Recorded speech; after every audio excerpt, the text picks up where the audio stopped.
بسم اللہ الرحمن الرحیم۔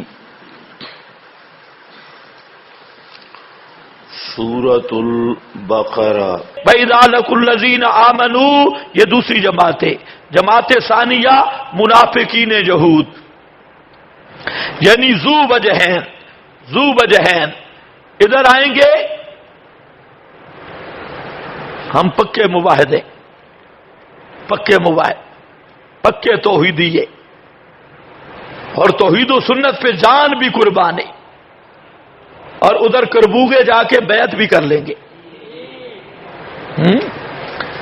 ادھر آئیں گے توحید و سنت نعرے لگوائیں گے، اور ادھر مشرکوں کی سلامی بھی کریں گے، ان کو کہیں گے بس ہم تو ایسے ان کے ساتھ ہیں، ویسے ہیں اندر سے تمہارے ساتھ ہیں، بچو تھوڑے نالا، ایسے ان کے ساتھ بنسے ہیں یہ۔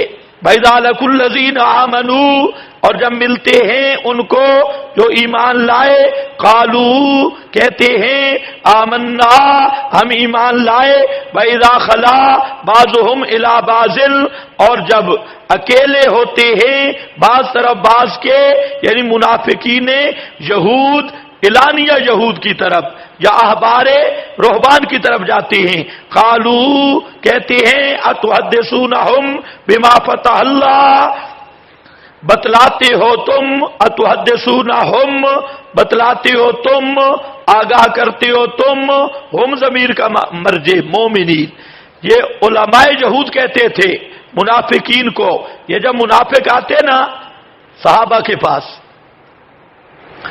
اپنا اعتبار بڑھانے کے لیے، تو وہ کہتے جی ہم تو پکے مومن ہیں، اور تورات فلانا باب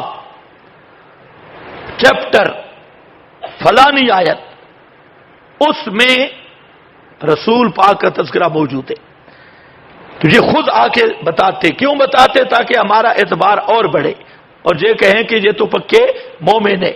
جو مولوی تھے احبار و رہبان، انہوں نے کہا کہ خبردار، یہ جو تم ان کو حوالے دے آتے ہو کہ فلاں جگہ پہ بھی نبی آخر الزمان کی علامتیں ہیں، فلاں جگہ پہ یہ مسئلہ جو ہے، یہ حوالے نہ دو، یہ حوالے نہ دو۔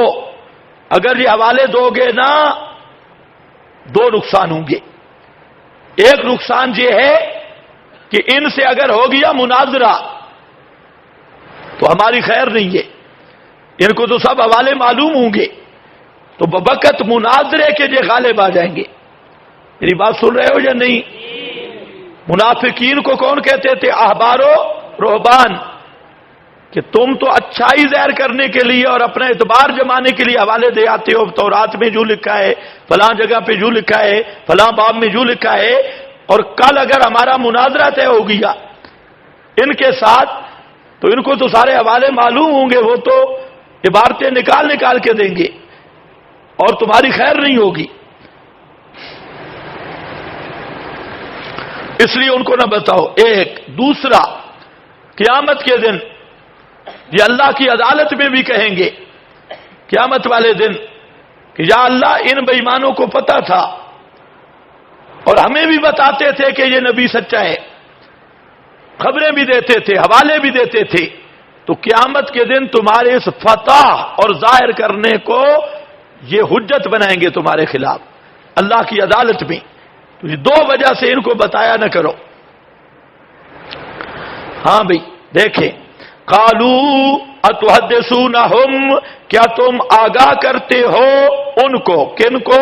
مومنین کو، بما فتح اللہ، یہ فتح کا لفظ ذہن میں رکھنا، آگے ایک آیت آ رہی ہے یستفتحون، وہاں پر یہ فتح کا لفظ یاد کرنا، وہاں پر معنی میں کام آئے گا۔ بما فتح،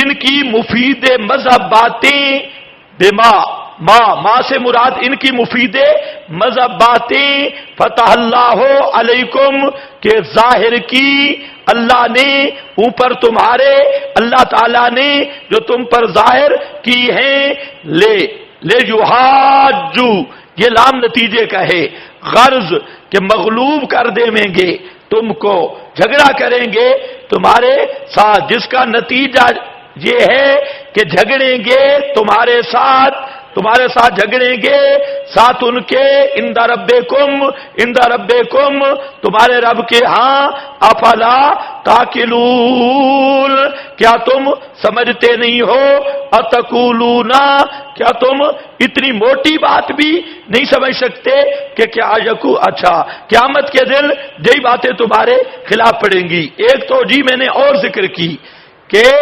یہاں پر اکثر مفسرین نے یہی معنی کیا، لیکن ایک دوسری توجیہ بھی اس کے ساتھ ہے کہ عند ربکم کا مطلب کیا ہے؟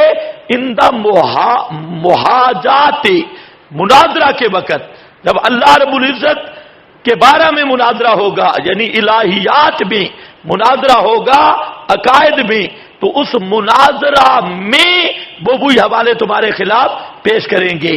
اور ایک وہ معنی ہے قیامت کے دن عند ربکم افلا تاکلون اولا یعلمون۔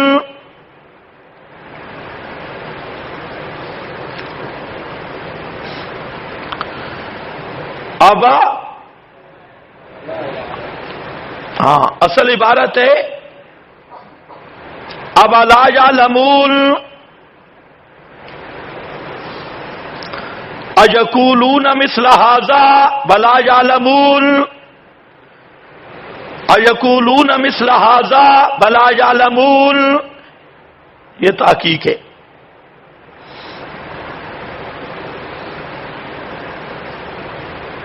یَأْتُونَ وَلَا يَعْلَمُونَ